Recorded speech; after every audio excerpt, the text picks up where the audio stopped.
Hey guys, and welcome back to another video.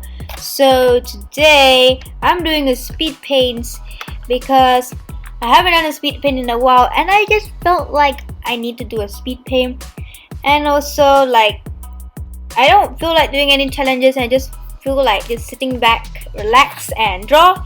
So at this moment I was thinking, what prompt should I use? And my friend sent me this prompt and I was like, yes, the prompt is magical. And so today I'm gonna draw something magical, and obviously later in the video you'll see this reference picture poking up here and there from Google, from this YouTuber which I really like to watch his speed paint, called ABD Illustrates. I like to watch his speed paint a lot. It's really neat, really clean, good work. So some of my inspiration, actually most of my inspiration, comes from him. His work is nice, and I was like, hey, this works very well with the prompt. So here I am sketching out the prompts, and let me just say, there was a lot of redos in this because I wasn't happy with the hair, I wasn't happy with the expression, and I need to add this in right now. This whole drawing took me a whopping 2 hours. Yes, a whopping 2 hours. And I was like, whoa, 2 hours? I did this in 2 hours? That's amazing. 2 hours is really amazing. Like, if I can do this whole thing in 2 hours, I feel so proud of myself. Because in this type of work, if I take 2 hours, just imagine what I can do with more time. So for time conservative purposes, if I can create this piece in 2 hours, it's kind of good. And I felt no rush in this. I had no time limit when I did this. I found out when I was screen recording, and then I could check my screen recording here and there, and I found out that my total record time was 2 hours. So now, as you can see, I've finally settled on my prompts, my characters, hairstyle, and I'm using correction, and I'm bringing the correction up really high to like 18 or 20, so that my lines could be smoother and nicer. And I realized that it does help. At first I was against it because I'm a type of person which, when I want the lines done now, I want the lines done now. I don't really like delay, but now it actually proves itself quite useful. So I'm sketching out, I'm doing the line art, what's happening to my voice. So I'm doing the line art right now, and I'm positioning the head and stuff like that. And sometimes if you see me in a video to flip the picture back and forth, it's a tip that I learned when I was watching YouTube before, which is, actually I learned this a while back, where if you flipped it the other way around and it looks weird, you're doing something wrong. So this is something that I find really useful to me, because for some reason whenever I draw something, the face will always be looking to the left. If you're looking forward, it's always like slanting one side. And well, I need to learn how to draw straight faces, because usually I draw them sideways, and I draw a lot of them sideways. So drawing them straight is a practice that I must follow, I must do.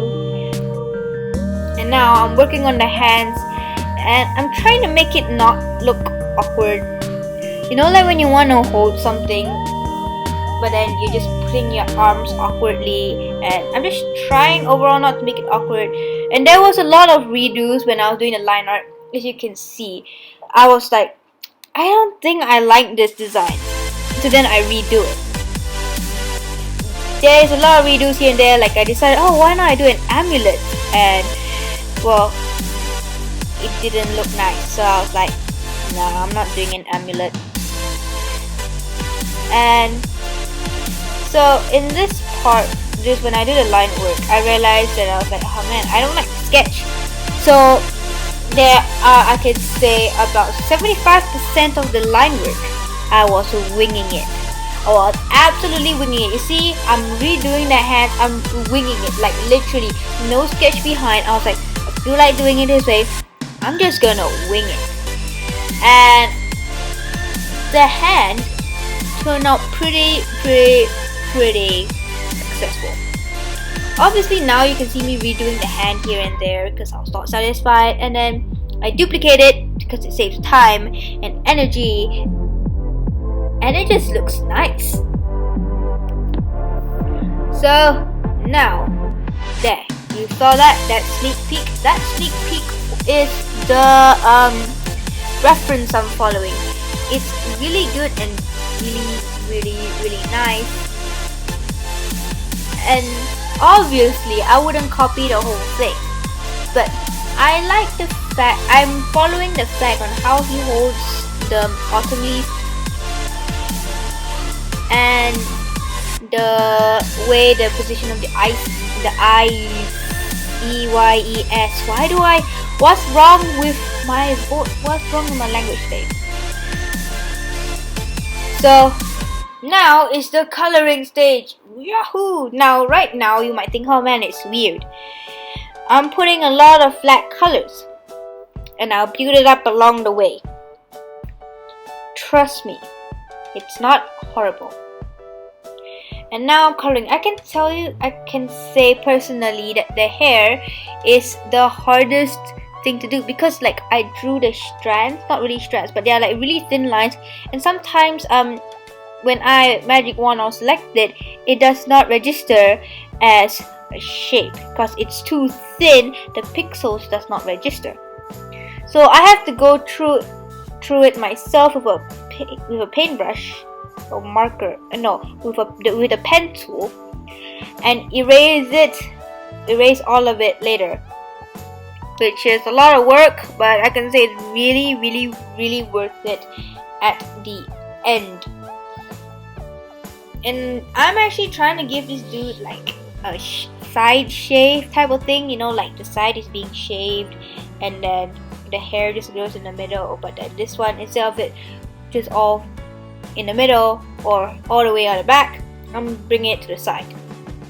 And so now I'm making the eyes green because I want it to pop. I want it to, you know, those like glowing eyes effect. And I was like, oh, that's a good effect because like I read a lot of comics and they add that effect to their characters which has ability when their ability is activated. And I was like, hey, that's a good idea. That's a really good idea. It looks really cool and it makes them look like their ability is activated and they're confident, they're powerful. And I decided to do that, but in order for me to do that, I need to make the eye color like really pop. I cannot make it a dark color because then it won't pop. So now I'm coloring the gloves, and I decided to add gloves. Actually, I don't know why I decided to add gloves. It's just a nice touch. Although it is a little bit odd because he's wearing like a gym sweater type of thing, but I personally think it's a gym sweater. And I don't know, it just, now that I look back at it, I'm like, why did I do this? Questionable life choices I make. Ha. Alright, so now I think I'm doing the background because like I can't picture my drawing without the background if the background's not there. So I was like, okay, I got to do the background. So this is me using the airbrush tool and going over and over and over again until I get a satisfied background, which I think it turns out pretty well. The background is nice, and now it's just me coloring the skin, the shading. I'm adding that in, the overlay and stuff like that. And now is when the drawing gets pulled together really nicely. Because at first I was like, it's flat colors and Yeah, flat colors. You always do flat colors. Now I'm putting effort and actually using the cloudy brush that I customly made from watching another YouTube tutorial to use. I was using a lot of airbrush because they're really useful and they actually give the effect, and I'm actually quite proud that I did this and use these tools and stuff like that because the effects are really good. I can say majority of the time of coloring, shading took the longest time because I needed to make it blend well. I need to make it nice. And the reason why I'm using cloudy and not airbrush away is because cloudy have that effect. It has that texture-ish effect which I really like. So I put that in there.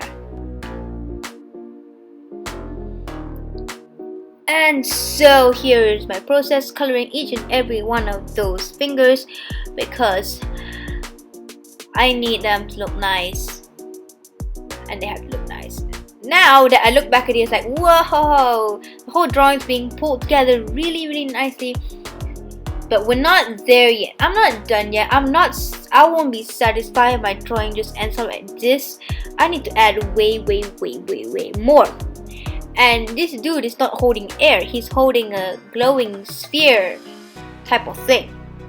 So I gotta add a lot. And I was thinking, now let's start shading the hair. But obviously, shading it didn't go well. So I decided, hey, why not make those tiny strands of hair, pop out. So I did that. I played the opacity, but white makes it look plastic. And the orb that I'm gonna make it glow is glowing green. So I made the tips of his hair green. And I personally think that is an amazing touch.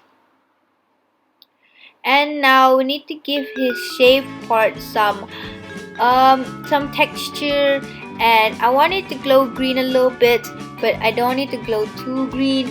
So this part is like literally me trying to be satisfied with the side color. I tried to fix it, but it didn't work. So I had to use the gradient tool, and it was a lot of gradient tool. It was a lot of work, but I think I got a product that I was satisfied with.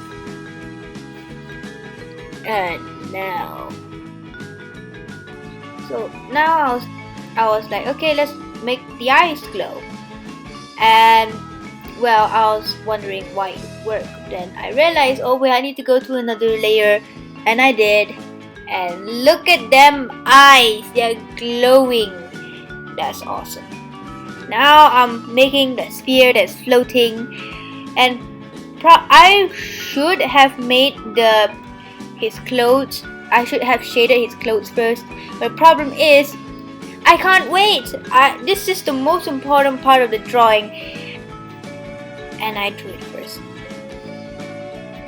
So this is me right here trying to make it all pretty, make the fingertips glow because after all, he is holding it. And now, I think I was starting to fix the shirt, and I think I was doing it wrongly or something, so I need to select the whole shirt again. And well, it turned out very well. It turned out awesome. It turned out nicely. And now, instead of making it white like when I did it during the flat colors, I made it like a really light turquoise color. And now I want to make swirls out, just technically making this whole thing pretty before I add the speed paint time-lapse. Alright guys, so it's darkness now, and are you ready for the epic final review? Okay, before I show you the final product, I need you guys to quickly click that subscribe button. It's that big red button if you didn't see it, and that like button, which the logo is a thumbs up. And without further ado, count down with me now. The final product is being shown to you in 3, 2, 1, and